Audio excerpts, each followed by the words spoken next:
जिल्ह्यातच नव्हे तर बाहेरच्या जिल्ह्यातला आणि सगळे आजी माझी लोकप्रतिनिधी आणि त्या परिसरातल्या आपल्या जिल्ह्याचे प्रमुख सर्वात प्रथम तुम्ही स्पष्ट करू इच्छितो की इतर बसलेले आम्ही कुठल्याही लोकप्रतिनिधींचा विकासाला विरोध नाही। काही दिवसापूर्वी तुम्ही बातमी ऐकली असेल, सांगली ईश्वरपूर सांगली पेठ रस्त्याचा काम शेतकऱ्यांची मी आंदोलन थांबलं होतं, त्या ठिकाणी आम्ही शेतकऱ्यांची समजूत काढली, रस्ता होऊ द्या, तर त्या भूमिकेत सुद्धा आपण काम करतो। शक्तीपीठ ज्या वेळेला सुरुवातीला नियोजित झालं ते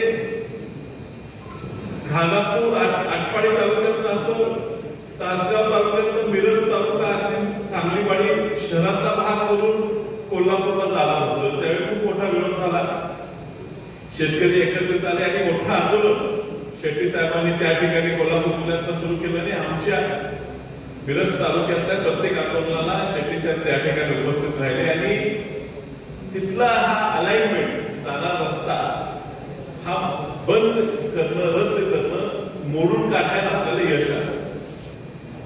ह्या ठिकाणी हा जो रस्ता आहे हा केंद्राचा रस्ता नाही, हा राज्याचा रस्ता आणि राज्याने एक स्वतंत्र महामंडळ त्यांचं जे रस्त्यासाठी आहे त्या महामंडळामार्फत हा रस्ता करायचं नियोजन आहे। आणि तुम्ही आलो त्यावेळेस केलं तर सांगत होतं की जवळजवळ 1 लाख कोटी रुपयाचा हा रस्ता आहे, किती रुपयाला टेंडर गेलं, किती टक्के आपोआप बिलो गेलं हे आता आपल्याला जाहीर होईल। त्याच वेळेला ईश्वरपूर पेठ पासून सांगलीला येणारा रस्ता 46% बिलोने सुद्धा गेलेला आहे। नेमकं ह्या सरकारचं कुठलंही काम करत असताना एक पद्धत आहे, त्याचा फॉर्म्युला आहे की देवाच्या नावात पुढे करायचं, धर्म पुढे करायचं आणि आपली पोळी बजवायची।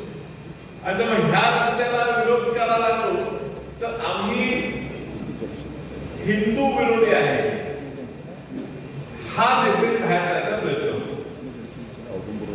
आता एवढं जर भाजपच्या मुख्यमंत्र्यांना शेतकऱ्यांवर प्रेम आहे, लोकांचं प्रेम आहे, लोकांनी ह्या सर्व शक्तिपीठांचं दर्शन घ्यावं, आमच्या औदुंबरला पण घ्यावं, आमच्या सांगलीच्या गणपतीला पण घ्यावं, पण एवढी इच्छा असेल आणि येणारे गरीब शेतकरीच असतील तर कशाला 8-10 तास प्रवास त्यांना रस्त्यात करावा लागतो। 200-300 कोटी झालं तर सांगली विमानतळ होईल, 200-300 कोटी प्रत्येक तालुक्यात विमानतळ होईल।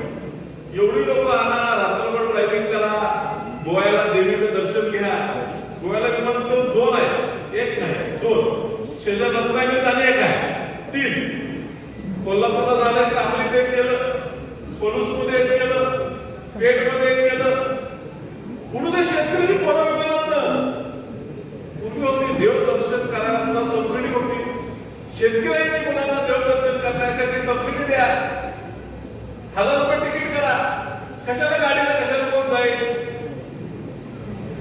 रस्ता करत असताना लोक म्हणतात तुम्ही विरोध करता, विकासाला विरोध करता, आमचा फायदा होणार। शेतकरी आजपर्यंत बलिदान देत आलाय, त्याग देत आलाय, देशाचं चांगलं होण्यासाठी आपली पोरं सुद्धा सैन्यात घालायचं काम हे शेतकऱ्यांनी केलेलं आहे, मोठ्या उद्योजकांनी नाही। ऐकले का टाटा बिर्ला अंबानीची पोरं सीमेवर लढायला गेलेली, सामान्य बहुजनांचीच पोरं ह्या ठिकाणी सैन्यात लढायला देशासाठी जातात। मग देशाच्या प्रगतीत ह्या रस्त्याचा मोठा सहभाग असणार आहे आणि त्यासाठी माझी जमीन द्यायची असते तर मग आम्ही दर पण विचारत नसतो, अशीच फुकट द्यायला तयार आहे।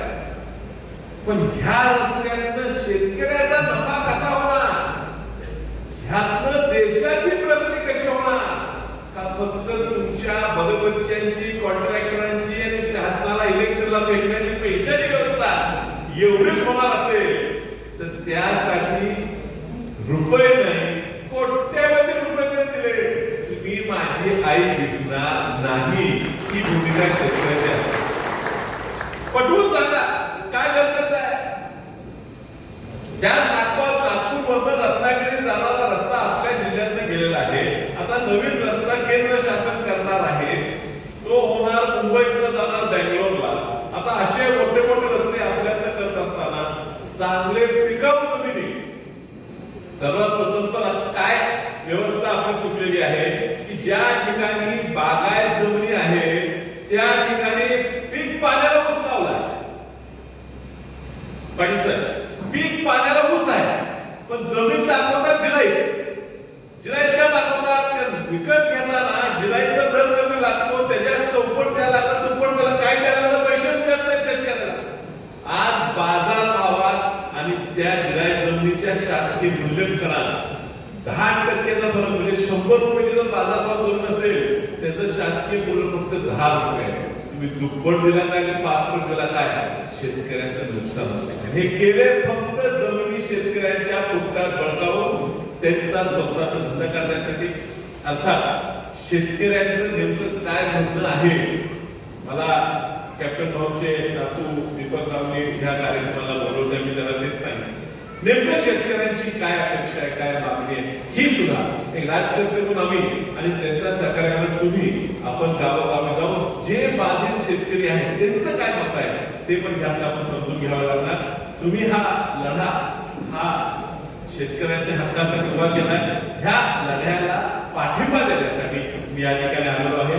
अजून खूप आपल्याला करायचं आहे, बोलायचं आहे, भांडायचं आहे. त्या ठिकाणी एवढंच सांगतो की मिरज कवठेमहांकाळ तासगाव ह्या परिसरातल्या कवठेमहांकाळच्या शेतकऱ्यांनी मोजणी न करून दिल्यामुळे एक संघटना दिसला आणि त्यामुळे तो रस्ता सतून बाजूला त्यांना भाग पाडलं. जोपर्यंत शेतकऱ्यांचा निर्णय होत नाही, आपला निर्णय होत नाही, आपल्याला मान्य होत नाही, तोपर्यंत आपल्या जमिनीत कुठल्याही शासकीय अधिकाऱ्याला पाऊल देऊ नका. तो आपला अधिकार आहे, तो पूर्ण वापरा. एवढं मी तुम्हाला सांगून माझं आपल्या धन्यवाद.